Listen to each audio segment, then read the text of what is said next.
everyone. Welcome to, oh wait, we're not live yet. Exactly. Yes, we are. We're good. We're live. No, I mean, it's saying, oh, maybe we are. You're right. Technology. Thank you, Sonia. Hey, everyone. This is Shay Moraga, Shay's Warriors Life After Cancer. And we are live. Yes. Happy 2022, everyone. Welcome. Tonight, we have such a great educational and inspirational speaker and event for you. Shay's Warriors is a 501c3 nonprofit with an all-volunteer board of directors. Our mission is to inspire, inform, and empower in survivorship their families and their friends through the health, the mind, the body, connection, and also fitness and health. So that's a big hint on what we're starting the year out with tonight.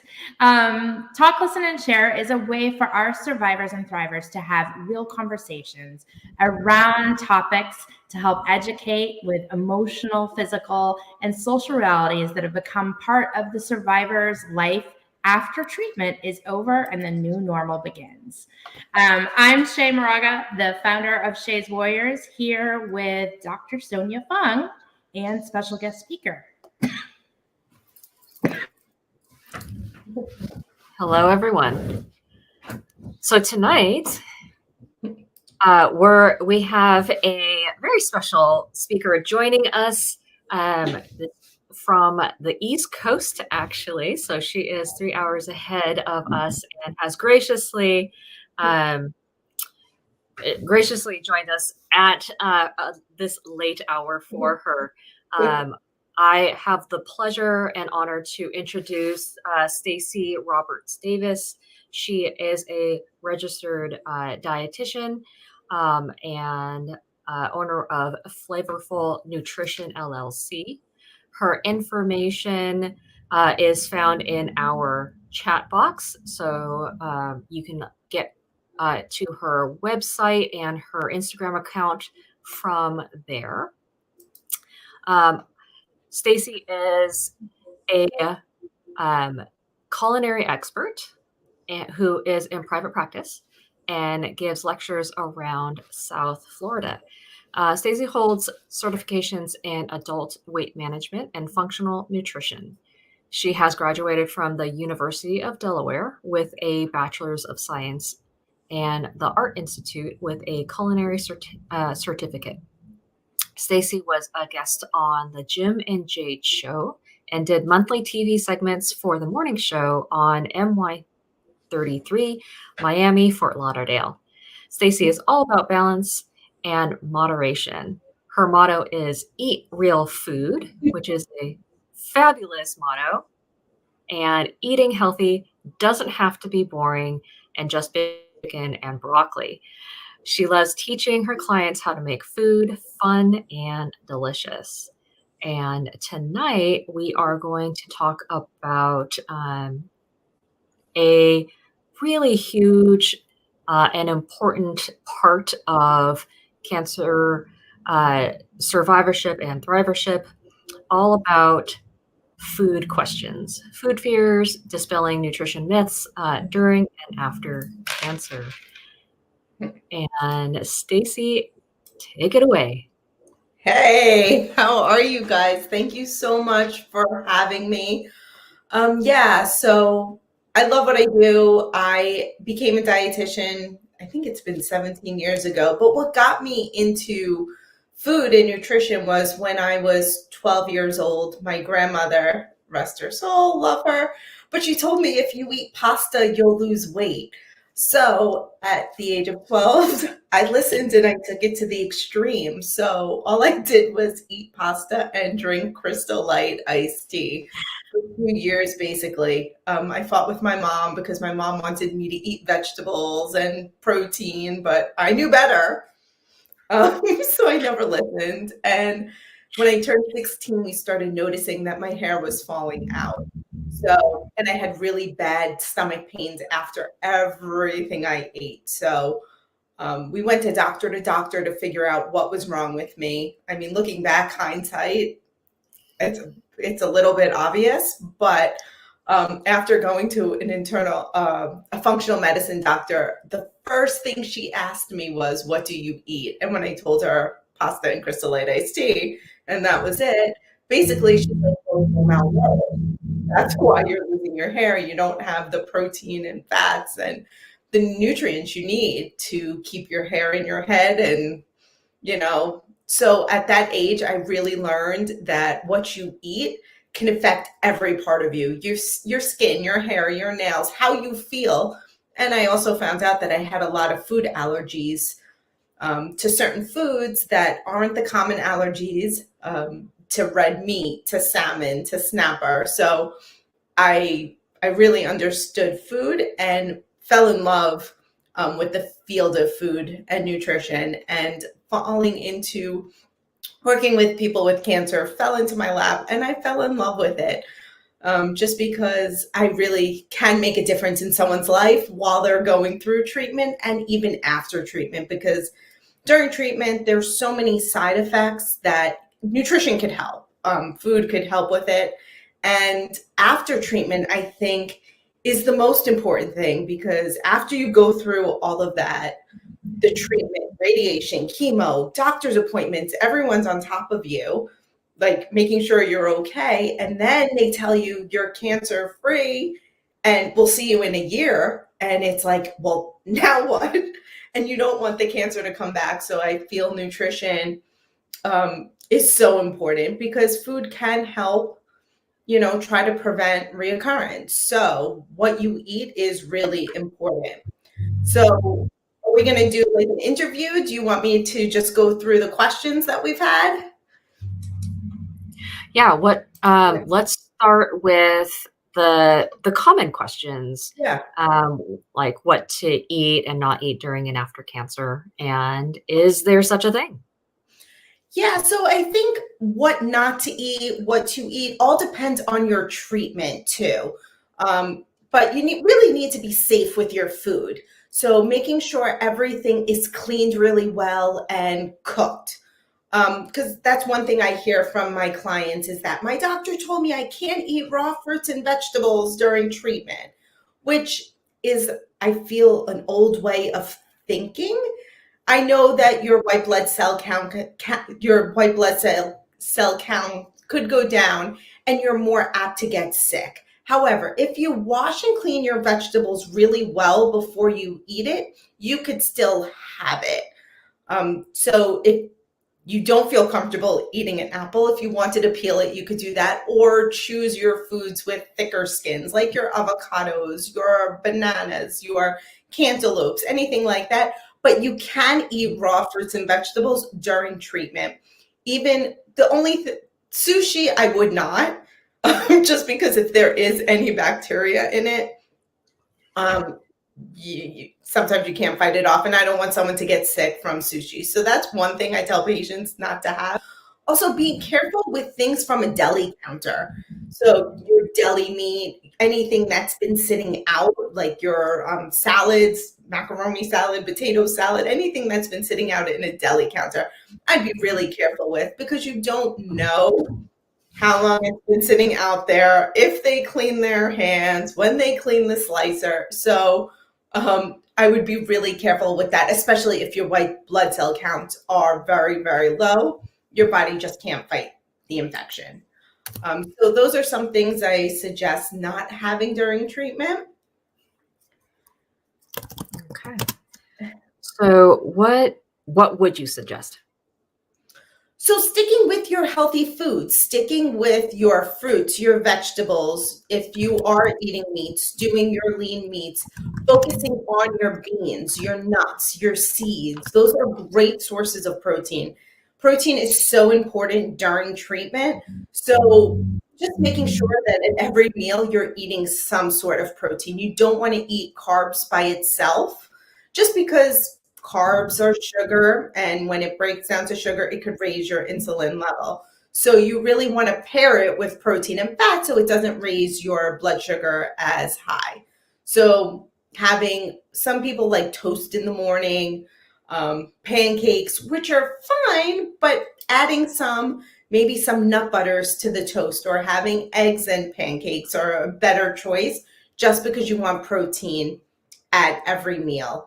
Eating your fruits and vegetables are fabulous, just all the nutrients that you're getting from them. And there is no certain fruit and vegetable you should be eating. People are like, well, what's the best one? They're all good for you for all different reasons. So sticking with your berries are great because they're low in the glycemic index. So your strawberries, your blueberries, even your melons are great. And if we're going to talk about like saving money, sticking to what's in season where you live, because that will help save money too. So just really focusing on your fruits and vegetables during treatment is beneficial. Awesome. And of course, like the $1 million question we were just talking about earlier, does sugar cause cancer? So yeah, that is like the $1 million question. I hear it every single day. If I don't, I don't know what's wrong with the world, but it doesn't cause cancer. But if we eat too much sugar, if it's from our cakes, our cookies, our candies, which give us no nutritional benefit anyway, sometimes that leads to obesity. And obesity, the more fat we have, the more estrogen we could produce. And if we do have breast cancer, that could really fuel the cancer. So it's not that sugar causes cancer, it's eating too much of it and the ripple effect that it has. Cookies, cakes, candies, yes, they're not fun. Once in a while to have a piece of cheesecake or a cookie. One food isn't going to make or break you or make the cancer come back or make it get worse.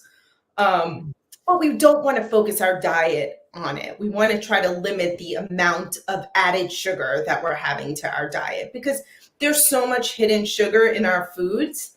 It's insane. I was looking at, I bought a box of broth, of vegetable broth, right? It has sugar in it. It's just I don't think of it because if I make broth at home, I don't add sugar when I make it. But in the container, it adds up to little things that you don't realize have sugar in it. It might not be sweet, but they still add it to it. So it's crazy. And we want to aim for less than 25 grams a day of the added sugar. So is there a difference between good sugar and bad sugar? So, fruit is sugar. When you eat fruit, it breaks down because your carbohydrates are sugar. It's your sugar, your starch, your fiber are all considered carbs. So when you eat it, it breaks down to sugar. But those are good sugars for us, our fruits. We just don't want to do all the added sugars. I'm not a big fan of the artificial sweeteners either. If it's aspartame, Splenda, they're man-made, they're chemicals, they do more damage. So I would rather someone use a little bit of honey versus, because at least you get more of a nutritional benefit from honey than any of the other man-made things. I hear you. So mainly what we're saying here is, just to sum up the whole sugar conversation, is it's not going to cause cancer. It can, if you overdo anything, make things worse. Or add on to other types of comorbidities, such as obesity or diabetes or other things that put people more at risk for a cancer diagnosis. And when you do eat a sugary thing, moderate it and make sure that you are combining it with things that help to moderate the effects of sugar, such as things with fiber in it, like your vegetables, like the skin of the fruit or whatnot. So, And also too, like I know I've had some patients where they're going through treatment and the only thing that they want or they're enjoying is ice cream. I don't know why, but I always hear all I want to eat is ice cream. But I'm like, okay, let's take it and let's work with it and see how we can make it healthier. So yes, ice cream has sugar in it, but let's say we add some peanut butter to it or we add some fruit to it. Or make a smoothie with it and use it as a base, and you could add flax seeds and nut butters to it. So at least you're getting the ice cream, but you're making it more beneficial and more nutrients to it, more like we were saying, more protein, more fiber, so it doesn't raise your blood sugar as high just eating it by itself. Yeah, and you can even throw in some extra greens in there, perhaps, just to hide. And all the sugar will hide that flavor for sure. And I tell my caregivers all the time, I'm like, listen, don't tell your loved one that you're adding spinach to it or kale to it. Because once you hear it, then you're like, oh, that's disgusting. But if you don't know it's there, it's a little tip and trick. So for the caregivers, because they're so important in this, the caregivers are the ones usually cooking the meals for their loved one, so they need to be educated too, and they get frustrated because it's a battle. But I hear that they spend all this time cooking food, and then the patient says, okay, I want this, and then they make it, and then they don't want it anymore, or they don't eat a lot of it. So I'm like, okay, we can't get offended. Just small little meals throughout the day, just a bite. I'm okay with someone taking a bite of food, but you have to just do it more frequently just so you have less pressure to eat so much at once. I know if I'm not feeling well, I don't want someone to shove a big plate of food in front of me and say, eat, eat, eat. Just from that could turn you off. So just a little at a time. Use baby plates. My favorite thing is using shot glasses because they're tiny. And if someone does it, they take a shot of the drink and they're like, oh, look, I finished it. They feel more accomplished and might want another sip. So it's better to do a little at a time than giving someone a 16-ounce glass of a smoothie and say, here, drink it all. So it's kind of a mind game too, I think, is one of the biggest challenges. Absolutely. When we're talking about too, just one of the questions that we had prior to the show was the difference between processed sugar and fruit sugars and whatnot, because one of our viewers was very scared in the fact that any sugar was bad. Mm-hmm. Yeah, and like we were saying before, your sugar from your fruit is more, you're eating it with other nutrients. So you're not eating it by itself. It's having fiber in it and it's having vitamins and minerals. So it is better for you than just adding a scoop of sugar to a cup of coffee or some tea or having a donut. There's no nutrients in that for you. So whatever you eat, you want it to be worthwhile and as many nutrients in it as possible. Absolutely. Because you're already having a limited amount of space in there. And again, as you're saying, especially when you're going through treatment, your GI system is just not having it sometimes, and you cannot get enough in, or like a lot of food in there. So whatever you're putting in your mouth, you want it to be the most beneficial, the most nutrient dense foods that you can get in. So you just make the most of whatever food allotment space that you have for whatever day that is. Yeah. And so you don't want to fill it with something that's like empty calories and that's not nutritious and that's not going to be beneficial for you just to keep your strength. Mm-hmm. And that's the biggest thing, fatigue is one of the biggest things I hear. So, you're not feeling well, you're not eating. If you are having side effects, like you're going to be fatigued. So you need to get the nutrients in you. And yes, I understand if you're nauseous and toast is all that you want, or crackers, which is fine, but you need to just add a little bit of protein in there just to help, because it will help with you feeling fatigued and give you more energy. So that's why my biggest thing is just a little at a time. Mm-hmm. One bite at a time, right? Yeah. Yep. And what would be, so do we have any other questions surrounding sugars and whatnot? Mr. Nate. Hi, Stacy. I have a question. Sure. It's kind of a question and a comment. My question was, or my comment first was that it's surprising how quickly sugar can add up, I think. Because just, I never heard that number 35 grams. It doesn't sound like much. Mm-hmm. Would you say 25? Yeah. Oh, shoot. Well, 35 is for fiber, 25 is for sugars, less than 25. Okay, so I put it to 25. So I put a scenario in my head really quick, and I went, okay, I have one Coke, it's not that bad, one candy bar, and a Starbucks in a day. And I added that up, and that's if there was nothing else during the day. I'm not saying that's all I eat, but no, I'm just saying if you have that in a day, that's 87 grams of sugar just there. Yeah. Yep. And that's like, I had you have your normal Starbucks, and you had a candy bar for a snack, and just how easily it can happen. Especially the sodas, I think, are when you actually, I hate Google, but we all use it. But if you Google and see how much sugar is actually in a soda, like what 60 grams looks like, what 75 grams of sugar looks like for one drink, it's incredible. Like when we're saying you need 25 in a day, one soda could finish you off plus another 2 days.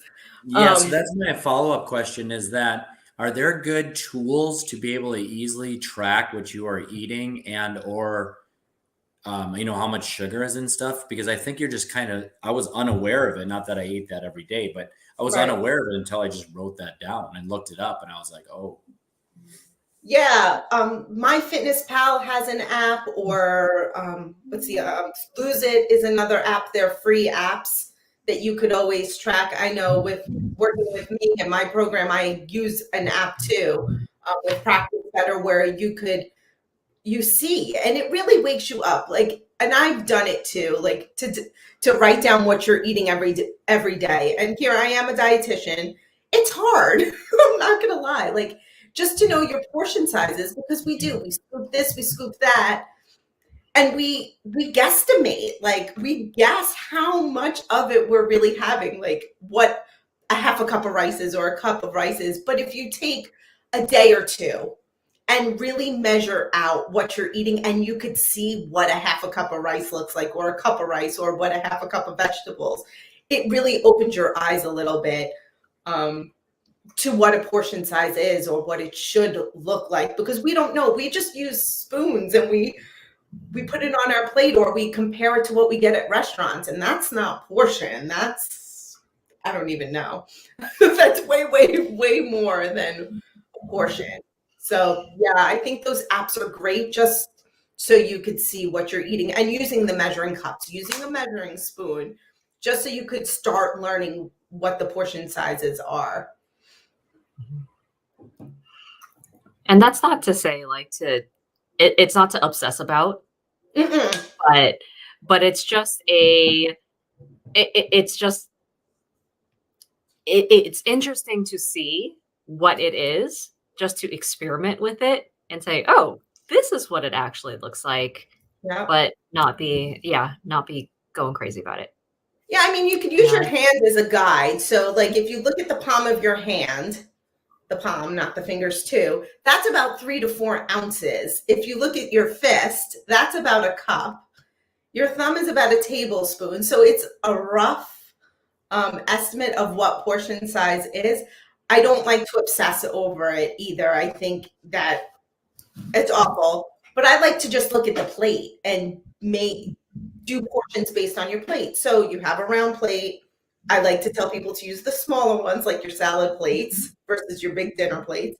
But half of it should be your vegetables.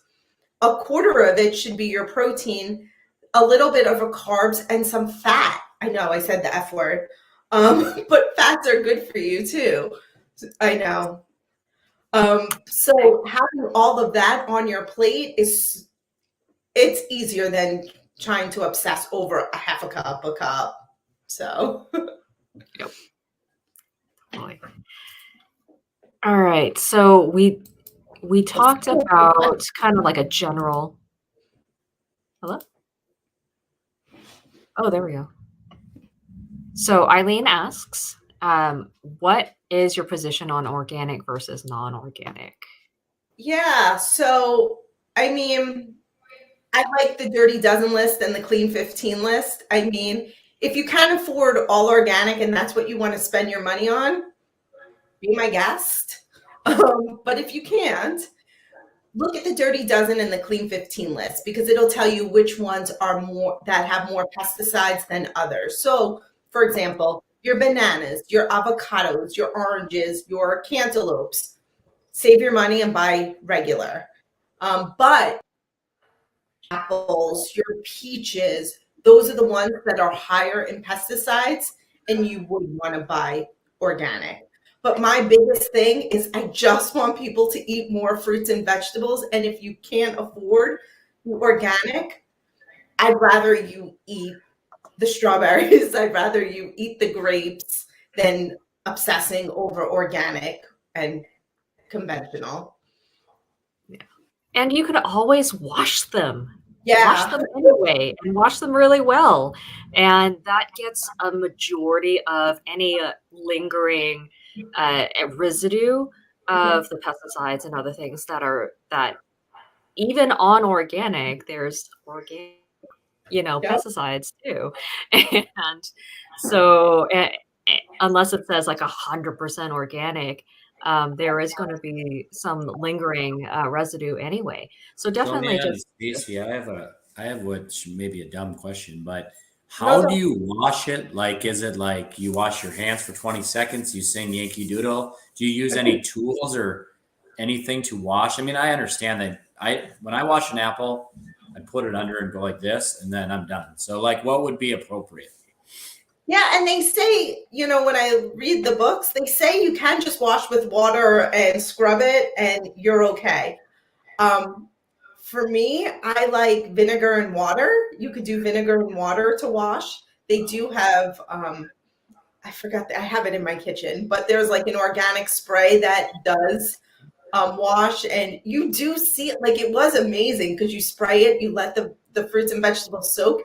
And I did see a lot of dirt on it that I probably wouldn't have, it wouldn't have come off. But vinegar and water is fine. You could do a 3-to-1 ratio, 3 cups of water to 1 cup of vinegar, or however much you want to use, and wash your fruits and vegetables that way.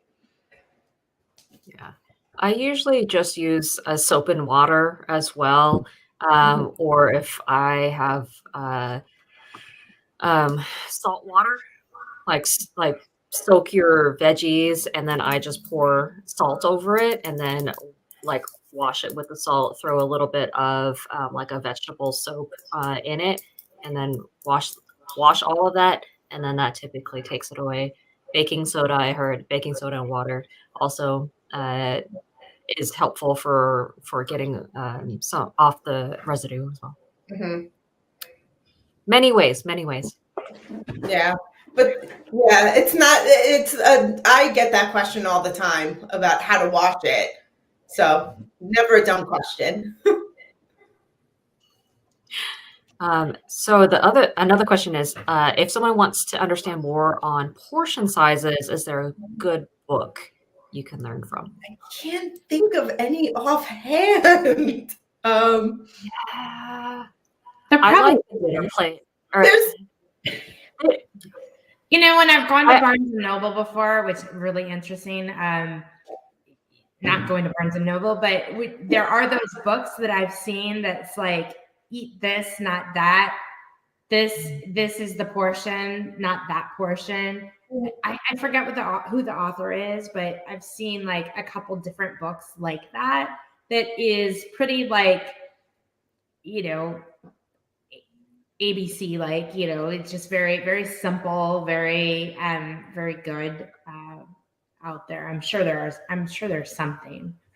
Yeah, I mean, the rule of thumb, I guess, is if you're going to eat fruits and vegetables, so a half a cup cooked and a cup raw. So you could use that as an estimate of a guide, about 3 to 4 ounces of meat that you want.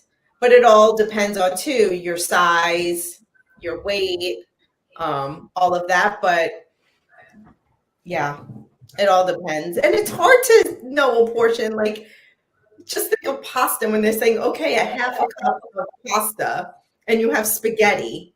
Like, how are you really going to measure it? I know in the back of the spoon you could put it in, but just you could do the weight to see how much it is.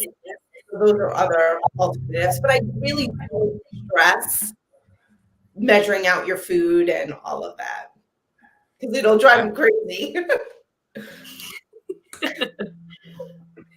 So Michelle asks, is there sugar or is there a sugar you recommend? I think you touched on it a little earlier. Yeah. Coconut sugar, white sugar, what's the healthiest choice? And yeah. They're all sugar. It's not really healthier or not healthier. And so I think it's just moderation, right? So yeah, as long as you stick under that 25 gram mark in total, I think that you can have a little bit of any of it. And as long as you stay on that mark. Yeah. And it's what you like, what taste you like too. I mean, if you're making, I don't know, like I'm thinking Thanksgiving, but like your sweet potato with the brown sugar, like brown sugar makes it, the molasses makes it. So to use white sugar, it's like, so it depends on what you're cooking too. But yeah, just cutting back on it. One of the biggest things I hear from clients is the coffee. People put so much sugar and creamer in their coffee. It's incredible. And that's an easy way to cut back. I mean, honestly, if we're going to talk honest here, we should be drinking coffee for the taste of the coffee, not the creamer, not the sugar, not everything we're adding to it. So just watching out for all the added sugar is. And even cutting back a little at a time. So let's just say you do drink coffee and you put 5 tablespoons of sugar in your coffee. You know, let's start tomorrow, do 4. And then a week later, do 3. You know, you might not taste the difference, you know, if you slowly decrease the amount versus doing 5 and then tomorrow morning think you're going to drink black coffee. I mean, you could, but you're so used to it with all that sugar in it. If you want to slowly decrease, it helps. Yeah. And once you get the sugar out of your diet or minimize it, your taste buds change, or your ability to taste sweetness changes and enhances. And you can, the tomato that you're eating, you know, last week, like now that you're off of your sugar or minimizing it, it's so much sweeter. It's like 10 times sweeter. And you're like, oh my gosh, I didn't realize a tomato can taste like this. You know? Well, it's even like chocolate. Okay. Chocolate's fabulous. I mean, there's such a health benefit to dark chocolate, but if you're used to eating milk chocolate and then going to the dark chocolate, it's a shocker. But once you get to the point of eating dark chocolate and then you try to eat milk chocolate again, you don't know how you did it before because it's just so different and so sweet, and you get used to it. So it does take small little steps. You know, it's not tomorrow everything's going to change. I really do believe in the small little changes to help you reach your goals. All right. Oh my goodness, the questions are coming in. Yes. Yeah. How does eating all organic actually help a person in cancer treatment? I don't think it does. I mean, you reduce the amount of pesticides in your diet, but I don't think it's going to help with treatment?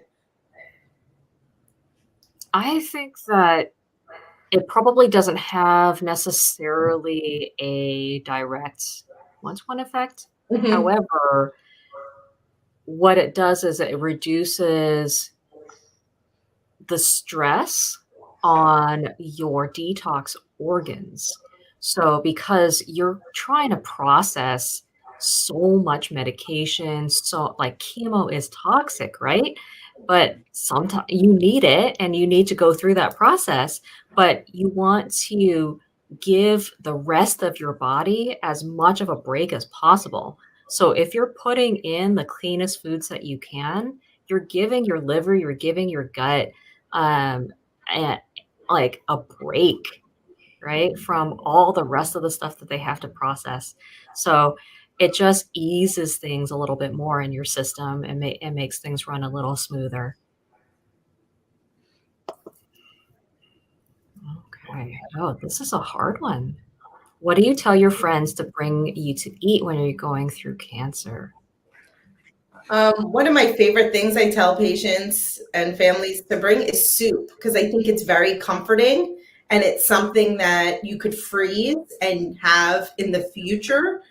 And that's an easy way, once again, to sneak the vegetables in.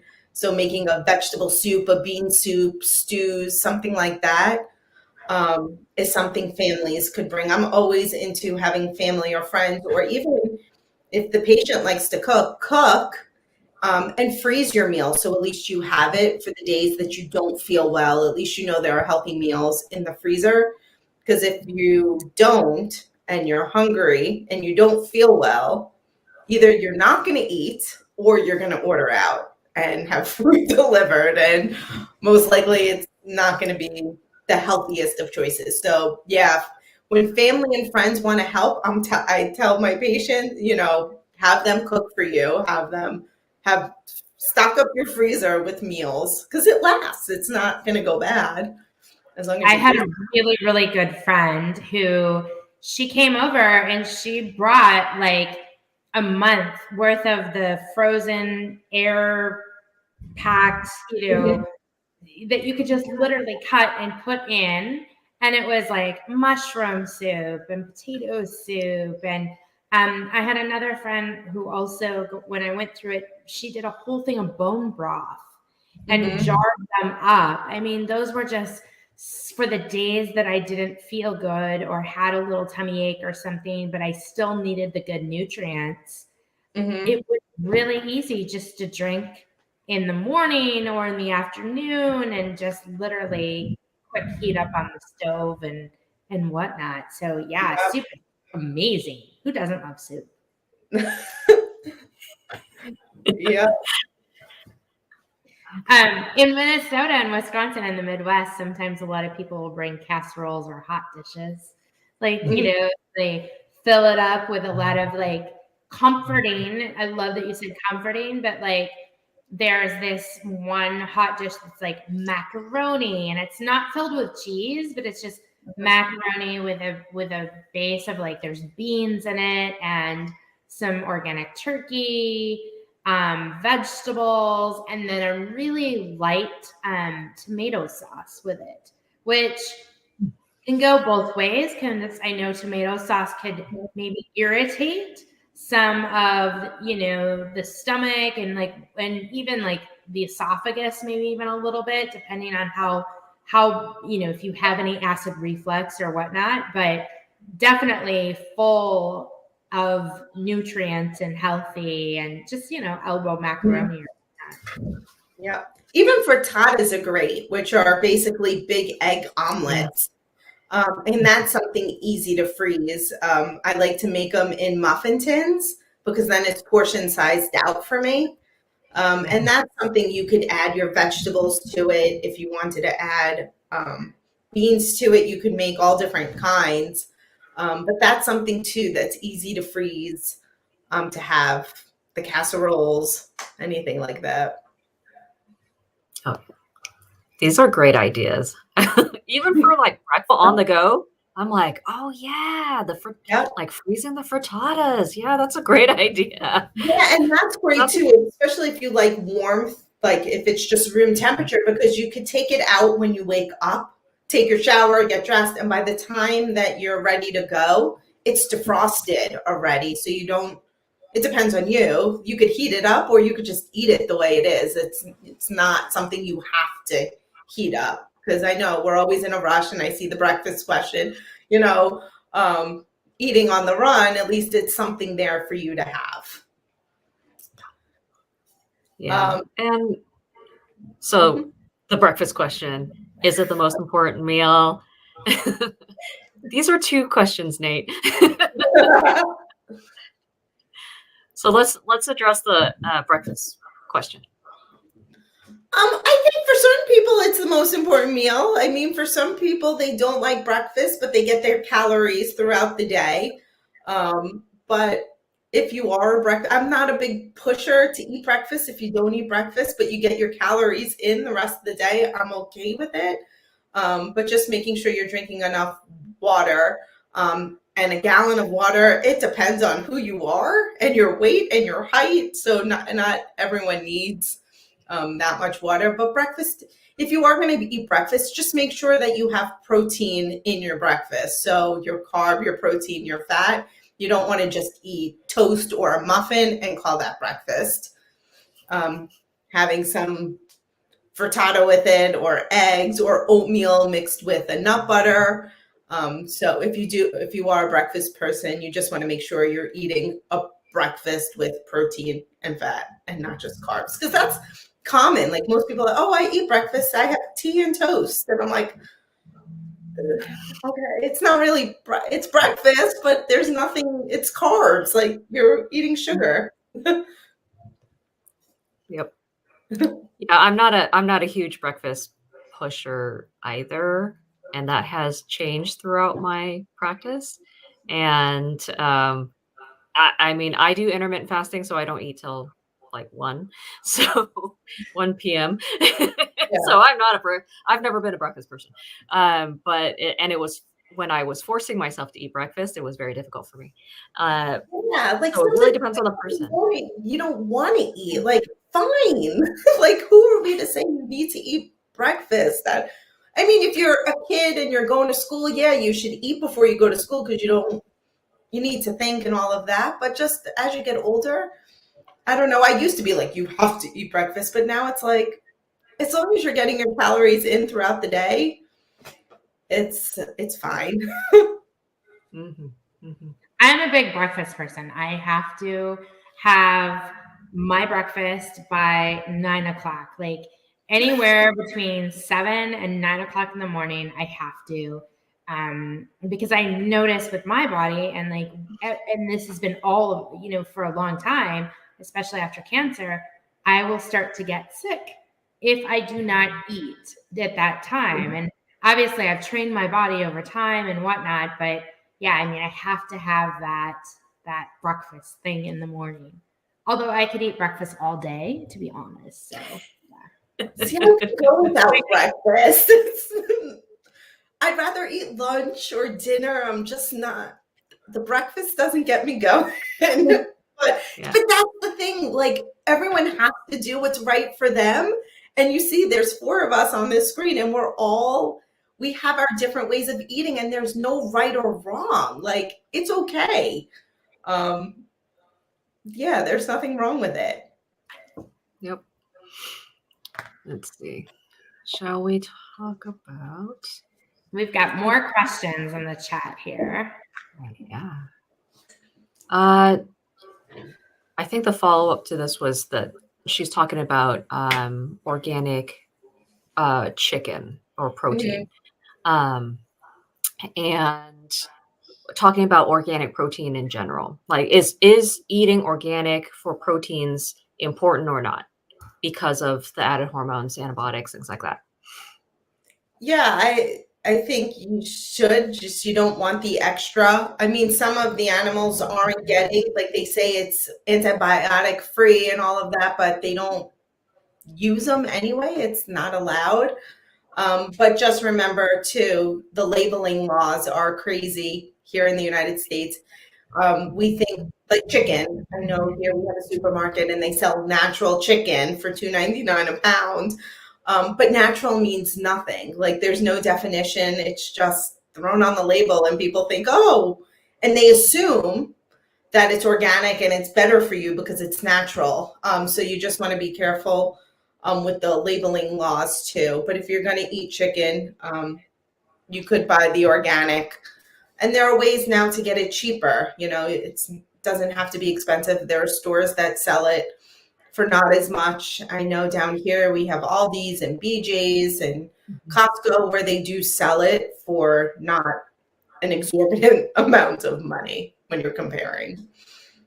Well, and if you're talking chicken too, I know like on certain farms in the Midwest, because I was raised in an organic valley, which is actually where Crop Organic Foods has their headquarters.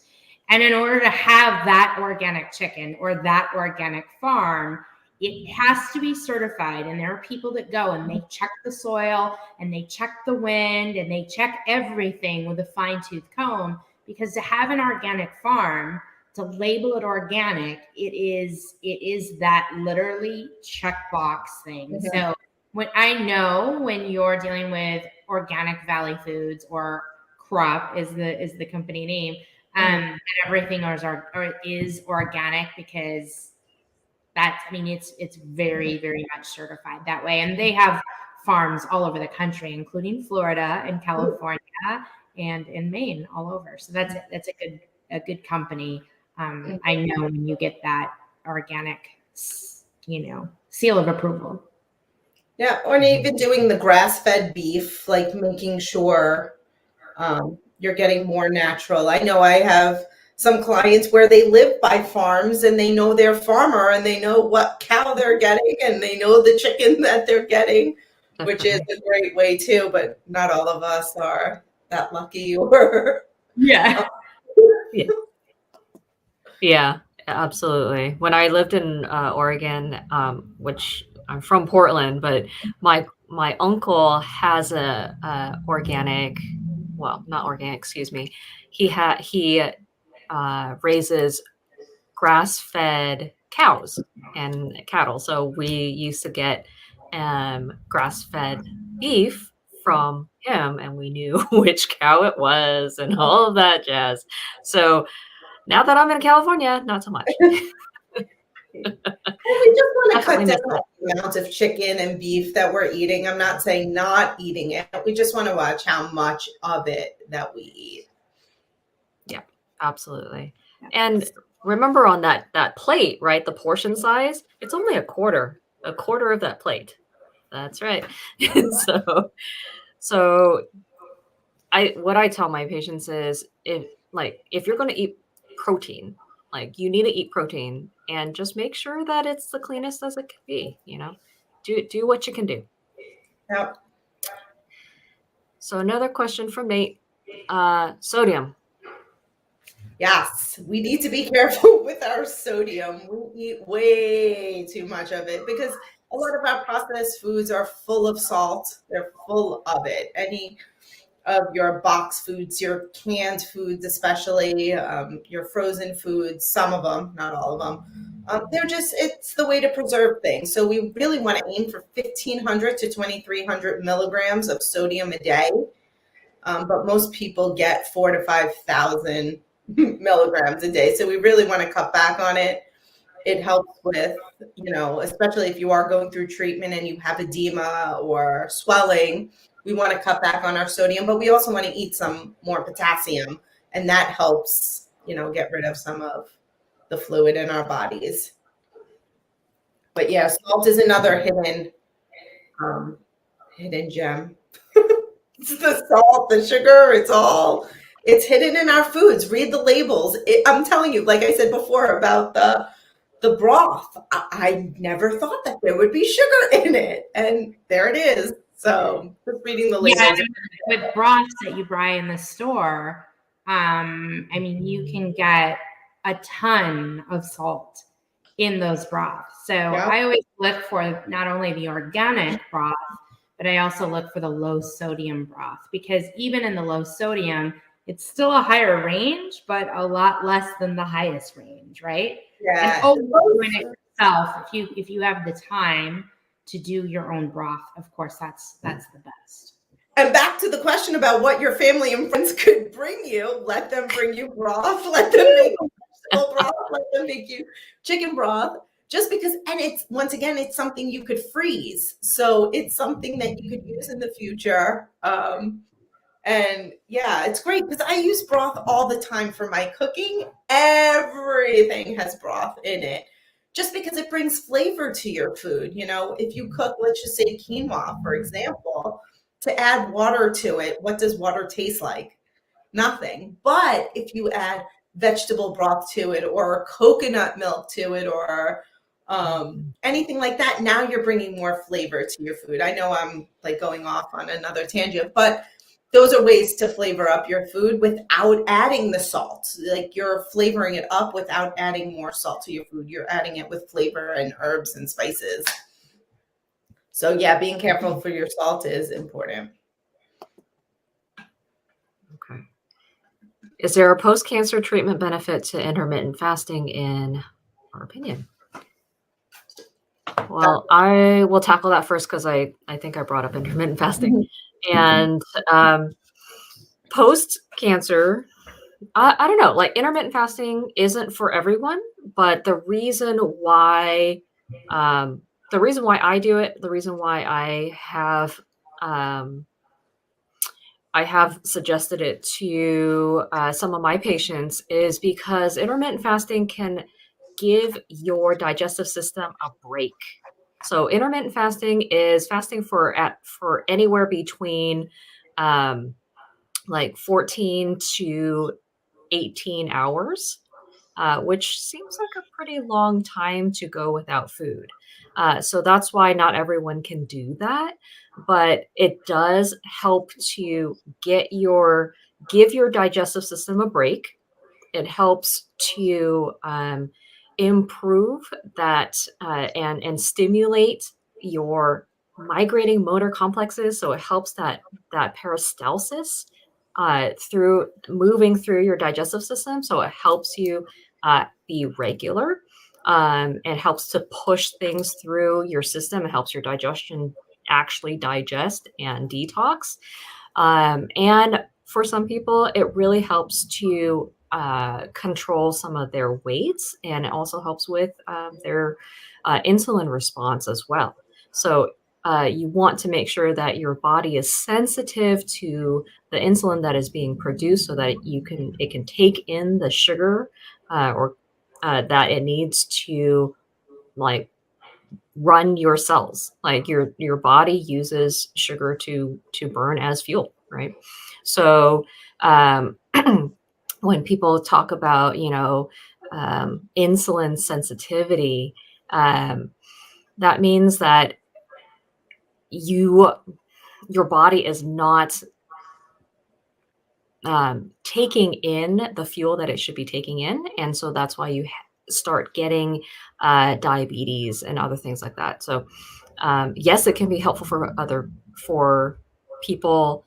It can be helpful post-cancer treatment. It can be helpful during cancer treatment. It just depends on where you're at.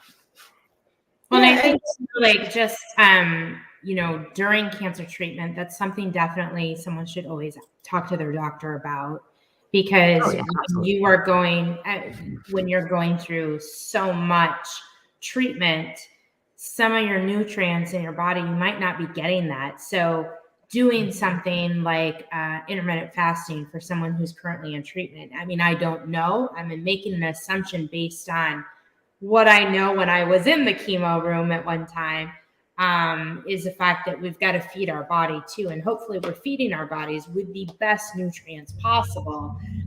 Mushrooms and cherries and bone broth and soups, and who knows, and a little piece of chocolate cake every now and then. You just got to do it. You got to do it. We got to do what makes you feel good in the moment, because we only have one life too, and to steal that little bit of happiness, if that cherry donut is going to give you a piece of happiness, so be it. The chemo is going to kill anything that's going in your body anyway. Why not? I mean, why not? But you can always upgrade to the apple and the almond butter and all the organic stuff that's out there. Tonight we will actually be posting. It'll be up by tomorrow, I promise our listeners. But we're going to be posting 3 different awesome upgraded recipes: a smoothie recipe, a frittata, and a muffin recipe, which if someone is going through cancer, you can send that off to them. And if Dr. Fung, Nate, or Stacy, if you want to also post one of your favorite recipes, we'll make sure that is up on our Shays Warriors blog within 24 hours, and also with all of Stacy's information too. I'll be the taster, so I'll be happy to try all of the foods and let you know. The connoisseur right there. Yeah. So, and of course, along the lines of like what diet is good for you, you have to let your healthcare team know, because everyone has to be on board, right? So, especially when you're going through your treatments, and it's not to say, you can't do any of these things. It's what is the best for you. And again, you just have to let your healthcare, your health team know. Mm-hmm. That's just bottom line. There are certain foods that maybe don't mesh with certain medications, like certain citrus foods or grapefruits or even avocados. Like when I was going through that, they're doing your weekly blood work. They're like, hey, what's going on in your liver here? Like, let's talk about this. What have you been eating? And then they just kind of go through that. And it's like, oh, I ate this. Oh, then that makes sense. That could have triggered this. So it is always making sure that your doctors know even what you are eating too. And sometimes drinking, alcohol can have an effect as well on liver enzymes and all of that. And it might not be so good for cancer treatment to be drinking alcohol too. But again, everything in moderation, and everybody is different, right? Yeah. And I think too, working with a professional, a dietitian, or anyone in nutrition, I'm not bashing doctors, but they don't know a lot about nutrition. So tell them what you're doing, but you really want to work with a professional, because I have doctors who tell patients all the time that they should be going to McDonald's to get the calories in. So you have to trust your doctor, but really work with someone who understands diet too, and let your doctors know what you're doing. If you taking if someone recommended supplements, like you need to run that by your doctor before you do anything.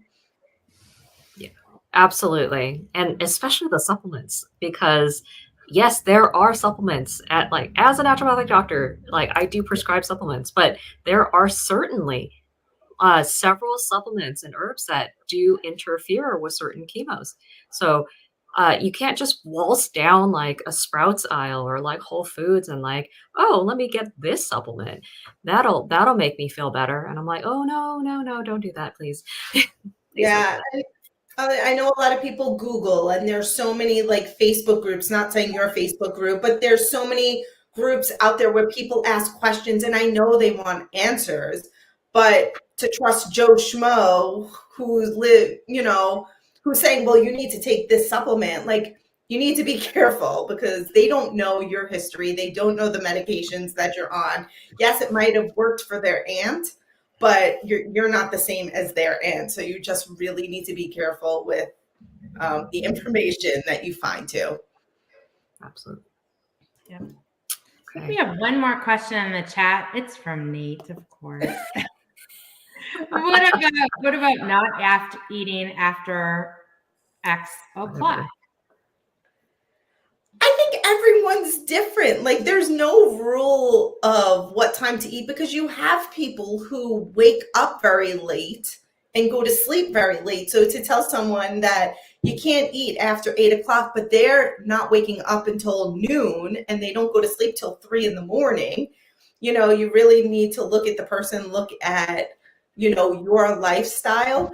I agree. You don't want to eat a big meal right before you go to sleep. So if you go to sleep at 9 o'clock, if that's your bedtime, and you really don't want to eat your meal, a big meal at 8 o'clock at night. So like for you, not to eat after 6 or 7 would be more reasonable, but you need to look at your history, what you do. Yeah, you just don't want to eat big before you go to sleep. It's just going to sit there. It's going to cause acid reflux and not make you feel good. So you do want to wait 2 to 3 hours after a meal to go to sleep. Nice. All right. Wow. I think we talked about a lot today. Oh my God. So a plethora of information and so good. So good, right? Absolutely. This was so much fun. We didn't even get to some of the questions that we came up with. But that's okay. That just means we have to come on again. These are the big questions. Like these were, you know, what I constantly hear. And you're all the way on the East Coast, right? You're in Florida right now. So it's pretty late at that time. So we are just so grateful you were able to tune in tonight and be with us and share with our community a little bit about what you do and your thoughts. And we are going to put it in the chat. It will be on the Shays Warriors blog as well. To get a hold of Stacy, if you want to follow her on IG, she is at Cancer Nutrition Coach. Correct, Stacy? Is that right? Yeah, cancer.nutrition.coach. Yes. Yep. And your website, if you want to just spiel that off. It's flavorfullifestyle.com. And yeah, it's where you could find a little bit more about me. And on my Instagram, I post recipes, just different tips and tricks. But I'm all about the food and eating and enjoying it. Aren't we all, right? Yeah. Aren't we all? Life's too short, man. I mean, we have to enjoy what we eat. Definitely. Well, thank you for everyone for joining us tonight. Mark your calendars for the next Talk, Listen, and Share when it is on January 26th at our new time, 6 o'clock at night. We did 6 o'clock to make it a little easier for everyone to join in, except maybe on the East Coast. Sorry. But thank you.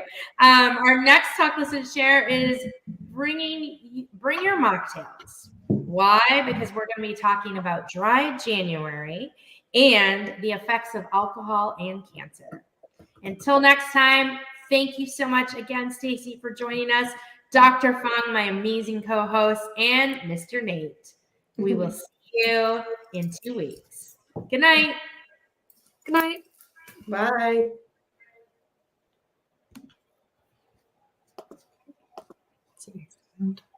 And 1 sec.